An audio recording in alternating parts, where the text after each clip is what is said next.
out of time. Now, time management for people with ADHD is particularly difficult just because a lot of the time you aren't fully aware of how much time things take or how much time you need to complete a task.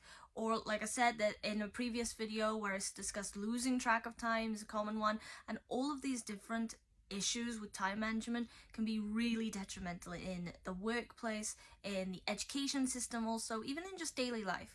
So in this one, I'm just going to talk about some strategies for if one particular issue you have with time management is running out of time when you have ADHD. So the first one is basically pre-scheduled deadlines.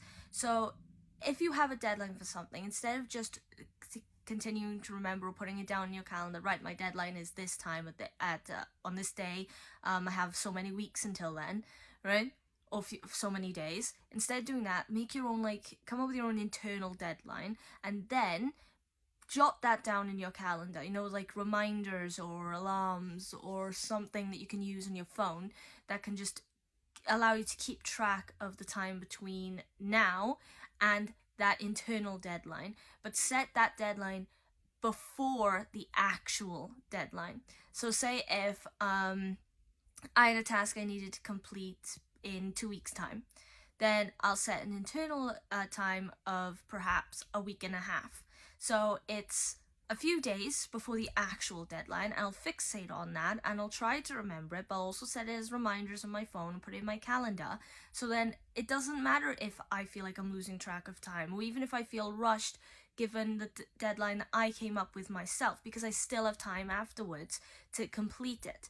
You see, so it can be really helpful. Now with me, back in school especially, a common problem I had with time management is every time there was an essay due, or certain times when I had an exam and I had so many weeks to do revision beforehand, I would leave a lot of it up until the last minute, up until last week or the last day even.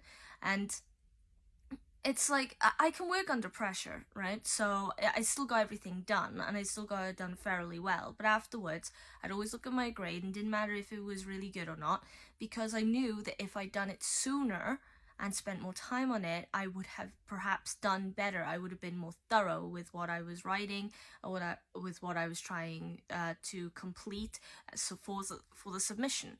So in the workplace, it's the same thing. It's like if you want to do complete tasks or projects to the best of your ability, you want the time to do that, but running out of time, it can be a really big issue with that. And the thing is with people with ADHD is time management isn't like something that we voluntarily decide to ignore or we voluntarily decide to overlook. It just happens. It's like a lot of the time, if you're really, really interested in something, perhaps if you're someone with ADHD watching this, you'll understand what I'm about to say.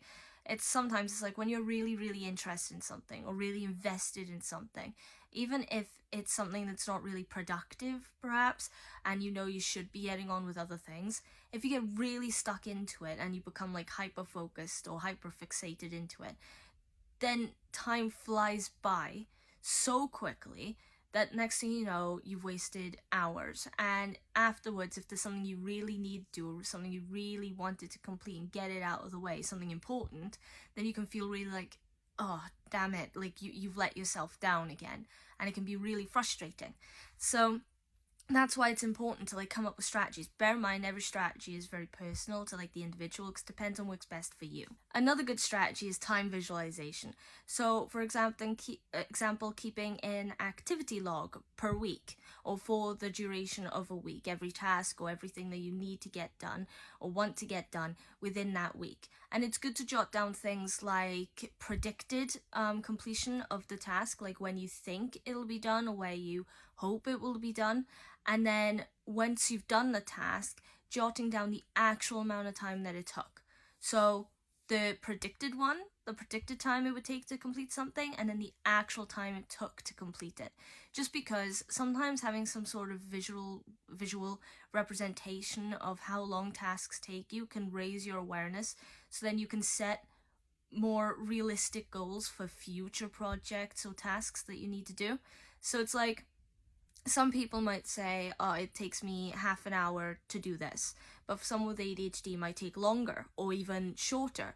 So instead of always trying to like adhere to predicted or common amounts of time that it takes to do something, be a little bit more flexible, and work to how long it takes you to complete something, so you know how early to start something or how late.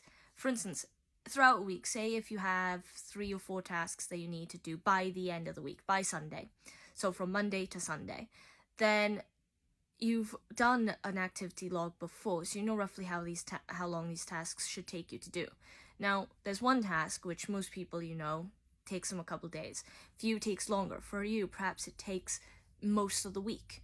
Now, that's just one task alone taking up most of your time. Then say if there's another task that most people it takes a couple hours, for you it takes a couple minutes, then you can start working on allocating certain times of the week to do those tasks. For instance, if you did the longest one first and then the shorter ones later, you feel less stressed because you know you can get the others done in a shorter space of time. Then again, if you prefer, you can do it the other way around. Do all the short things, the quick things, get them out of the way, so you just have the one big one to worry about. Kind of like what I did with exam questions a lot of time. I'd look at the points on the exam questions, especially when it came to something that would involve essay writing or writing paragraphs of something, whether it was for science or for math or for English or for anything or for history. And then what I would do was I would pick out all of the questions that had the least amount of marks, the really easy ones, one word answer, one sentence, that kind of thing. I'd complete all of them, and then I'd go back to the bigger ones and I would complete them next. Sometimes, if I felt like it would be more beneficial, I'd do it the other way around. I would do the big questions first, so then I get most of the points if it's at least mostly correct.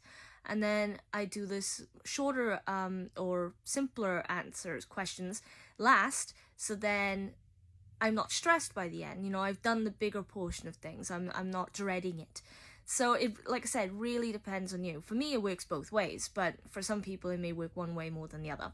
Anyway, those are just 2 strategies. Of course, there could be dozens of strategies to help with if you're running out of time, but those are just a few.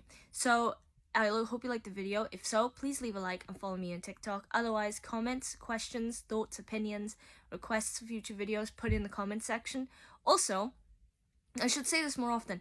Also, if you happen to have any other strategies, for example, that you do that I haven't mentioned or you've heard about, that'd be useful too, because people can see it in the comments and be like, oh, that one might work because this one doesn't, or something like that, just throwing that out there. Aside from that, subscribe to the YouTube channel if you want to, and repost the video because it helps with my motivation, helps raise awareness, and that's the main thing at the end of the day. So with everything said, I hope you enjoy your day, and hopefully I'll see you in the next video. Till then, bye!